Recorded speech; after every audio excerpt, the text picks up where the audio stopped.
Welcome to True Unseen Crime, where the unseen becomes undeniable. If you're ready for a chilling journey into the unknown, don't forget to like, subscribe, and hit the notification bell. Because here, every shadow has a story, and some should never be told. Sometimes, what appears to be a simple accident is only the surface of something far more dangerous. In downtown Springfield, two cars, a frantic chase, and a mysterious satchel unraveled a story no one expected. The incident, a day gone wrong. It started as an ordinary afternoon in downtown Springfield, shoppers strolling, cafes bustling, and business people rushing between meetings. But at exactly 2:37 p.m., that calm was shattered. Witnesses described a chaotic scene, a three-wheeled tricycle, the kind typically used for deliveries, tearing down Morris Avenue like a runaway train. The driver, a middle-aged man later identified as Raymond Dorsey, gripped the handlebars with white-knuckled panic. Behind him, two motorcyclists in black helmets rode aggressively in pursuit, weaving through traffic and closing in fast. Raymond's face told the story, wide-eyed, mouth agape, the look of a man who believed his life was on the line. As horns blared and pedestrians scattered, Raymond swerved sharply to avoid a crossing pedestrian.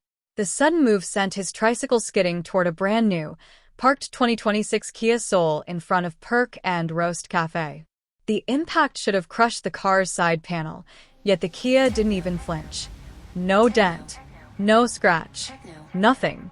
A cafe customer, Leah Stroud, who witnessed the event, described it best. The tricycle bounced off that car like it hit a wall. I've never seen anything like it, but the chase didn't stop there. Raymond regained control and accelerated again. By now, his tricycle rattled violently, one wheel bent from the impact. The motorcyclists, still gaining, split lanes and boxed him in. Desperate, Raymond swerved hard to his left, directly into oncoming traffic. His tricycle slammed head-on into another identical 2026 Kia Soul at the intersection of Grant Street and Fifth Avenue. This time, the results were catastrophic. The Kia's front end crumpled, its windshield spiderwebbed with cracks. Inside was Mark Hanley, an IT technician for Iron Core Security Solutions, who barely escaped serious injury. The motorcyclists? Gone. By the time bystanders rushed in to help, the two riders had vanished, leaving behind only tire marks and unanswered questions. Strange discoveries at the scene. First responders found Raymond slumped over his handlebars, dazed but conscious. His first words to officers were, they wouldn't stop chasing me." Police initially assumed the motorcyclists were involved in road rage or a robbery attempt, until officers examined the wreckage. The first Kia Soul, the one that appeared invincible, was registered to Jessica Crane, a senior engineer at Iron Core Security Solutions. The second Kia Soul, the damaged one, belonged to Mark Hanley, an IT specialist at the same company. Both vehicles had been heading toward Iron Core's downtown office just minutes apart, a strange coincidence that raised suspicions. Then came the discovery that changed the entire investigation. Strapped to the back of Raymond's tricycle was a black leather satchel. Raymond swore it wasn't his, and for good reason. Inside was a sleek, high-tech signal jamming device, the kind powerful enough to block GPS signals, security feeds, and even mobile communications within a 200-foot radius. Investigators knew immediately this wasn't just a case of reckless driving. This was something far more calculated. Eyewitness clues. When detectives canvassed the area, a key witness emerged, Carlos Benitez, a bakery owner across from the cafe. His CCTV footage showed something chilling. At 12:45 p.m., just 2 hours before the crash, one of the motorcyclists was seen planting the black satchel on Raymond's parked tricycle while Raymond served customers. The biker acted swiftly, walking calmly, placing the bag, and blending back into the crowd. Raymond had been carrying the satchel and its mysterious contents, without knowing it. But why? Authorities soon discovered that Jessica Crane's undamaged Kia wasn't just a random vehicle. It had been equipped with a prototype of Iron Core's classified impact shield technology, revolutionary armor designed to resist severe collisions. The encrypted blueprints for this technology were stored inside a secure hard drive inside Jessica's Kia. Had the bikers intended to intercept the device by planting the jammer? Or was the tricycle chase itself part of a larger distraction? Authorities still don't have all the answers, but one thing is clear. That day in Springfield, an unbreakable car proved to be far more than just tough steel. It became the centerpiece of a dangerous game that left investigators wondering. Was this a failed heist, or something far more calculated? Sometimes the simplest accidents unravel the most twisted mysteries. What began as a chaotic street chase in downtown Springfield soon revealed a web of deception, technology theft, and a dangerous group hiding in the shadows. The investigation, a trail of clues and conspiracies. The chaotic scene on Springfield streets left police with more questions than answers. Why was Raymond Dorsey, a simple tricycle vendor, being chased by two unidentified bikers? What was the purpose of the mysterious signal jamming device? And how did two identical 2026 Kia Souls, tied to the same security firm, end up in the middle of it all? The investigation started with Raymond Dorsey himself, interviewing the frantic vendor. At the Springfield Police Department, Raymond was visibly shaken as detectives questioned him. He insisted he knew nothing about the black leather satchel strapped to his tricycle. "I don't know where that bag came from," Raymond stammered. "I was just serving customers when those guys started following me." Further questioning revealed that Raymond had noticed the bikers hours before the crash. They'd loitered near his food cart at Jackson Square, watching him intently. Raymond admitted he'd tried to approach them, believing they might be potential customers. Instead, the bikers left without a word. Later CCTV footage confirmed Raymond's account.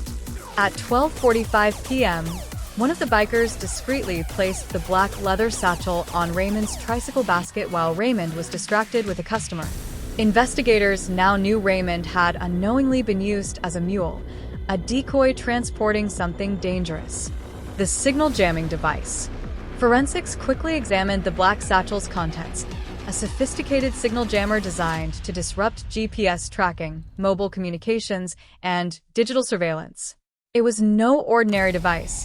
It featured custom-built components designed for military-level precision. FBI tech analyst agent Daniel Firth, who joined the investigation, explained the jammer's significance. This wasn't just a random gadget.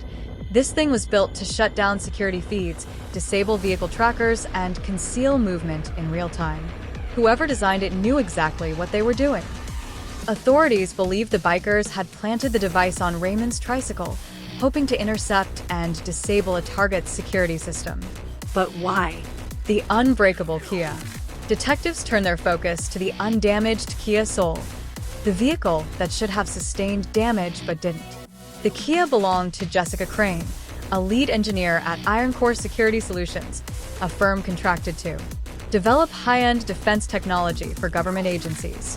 Investigators learned Jessica had been transporting a classified impact shield technology prototype, an experimental armor designed to make vehicles nearly impervious to collisions.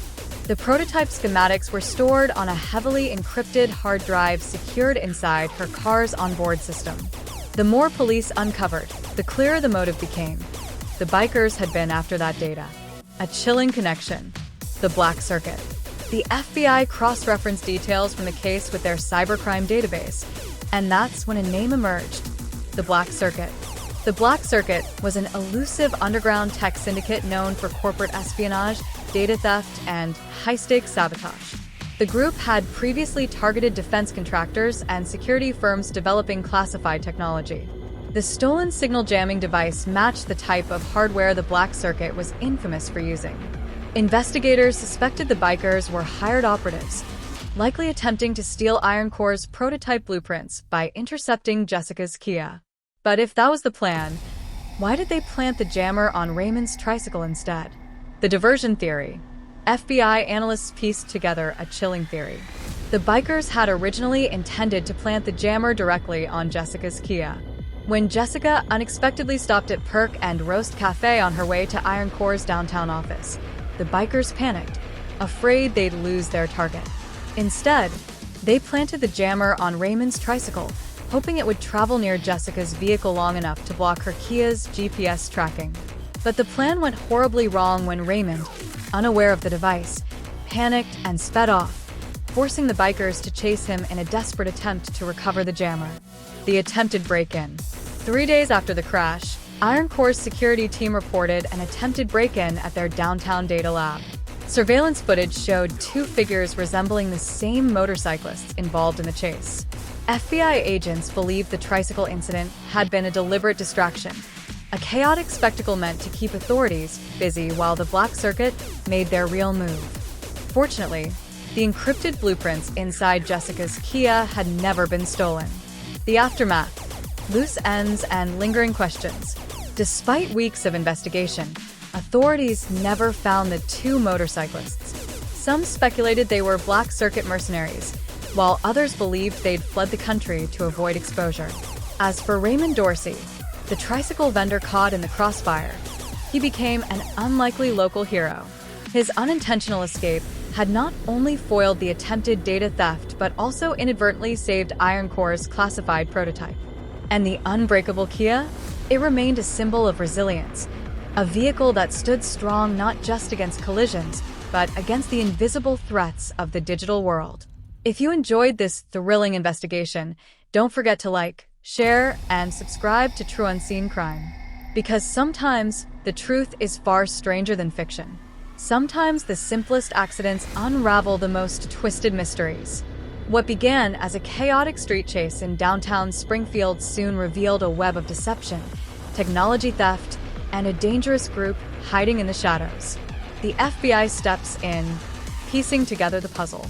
When the Springfield PD discovered the high-tech signal jamming device inside the mysterious black satchel, they immediately contacted the FBI. Given the sophisticated design of the device and the emerging ties to Iron Core's classified defense project, the case was escalated to the Bureau's cyber division. Enter Special Agent Daniel Firth, a seasoned investigator with a reputation for tracking down high-profile cybercrime syndicates. Firth had been monitoring a group known as the Black Circuit, a shadowy network notorious for corporate espionage, data theft, and sabotaging government-linked security firms. Firth had a hunch this wasn't just about a tricycle chase. It was part of something much bigger. The signal jammer's secret. Forensic specialists at the FBI's Springfield field office began analyzing the signal jamming device. What they discovered was alarming. The jammer had been custom-built with encrypted firmware, sophisticated code designed to interfere with GPS systems, disable vehicle tracking, and block wireless surveillance within a 200-foot radius. Even more concerning, the device's software was designed to target Iron Core Security Solutions' digital systems specifically. Agent Firth's conclusion. The Black Circuit wasn't just attempting to steal Iron Core's classified impact shield technology. They'd been studying the company for months, developing tools tailored to bypass their security. The device's coding revealed one final clue, a signature tag embedded in the firmware. D7-0X. To most, it looked like meaningless jargon, but Firth knew better. That tag? It's their calling card, Firth told detectives. D7-0X is how the Black Circuit marks their tech. It's how they leave a signature without ever leaving fingerprints. The presence of that signature confirmed the worst. The Black Circuit had targeted Iron Core, and the stolen prototype was only part of a larger plan. The FBI's digital manhunt. Firth's team launched a full-scale digital trace, tracking the device's code back to suspected Black Circuit servers. These servers, known to cycle through proxy networks across Europe and Asia, were notoriously hard to trace. But then came the breakthrough. While analyzing surveillance footage from the Iron Core Data Lab break-in attempt, FBI technicians identified a key detail. One of the motorcyclists wore a jacket with a distinctive Crimson Phoenix emblem, a symbol tied to an infamous Black Circuit operative known as Darren "Cypher" Vaughn.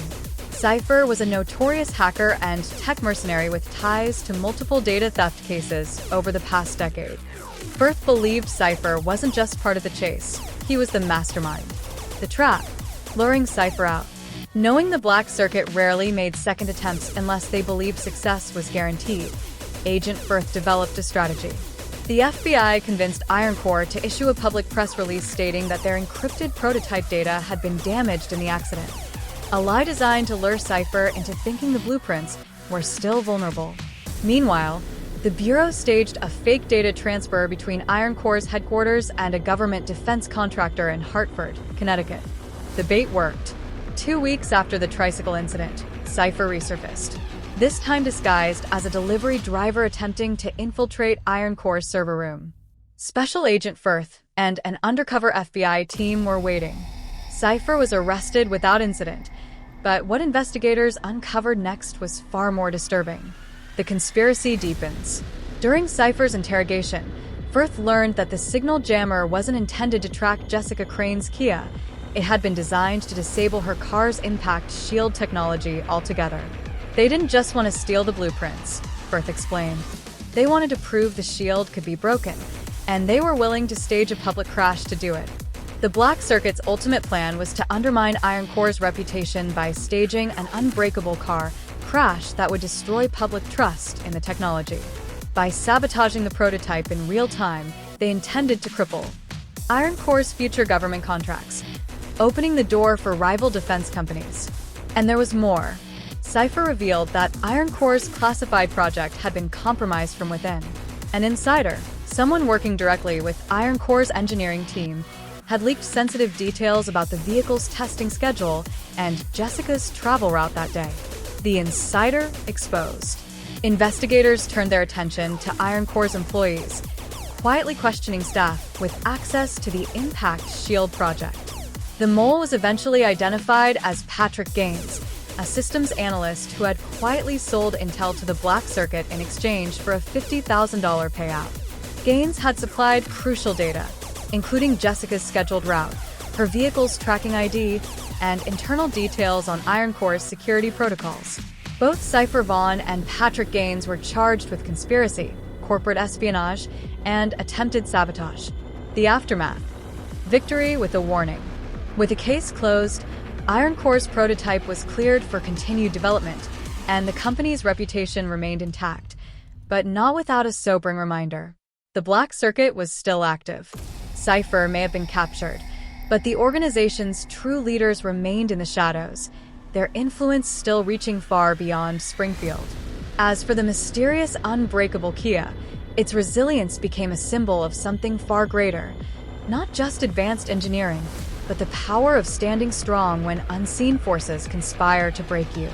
If you enjoyed this chilling investigation, be sure to like, share, and subscribe to True Unseen Crime, because sometimes the truth is far stranger than fiction.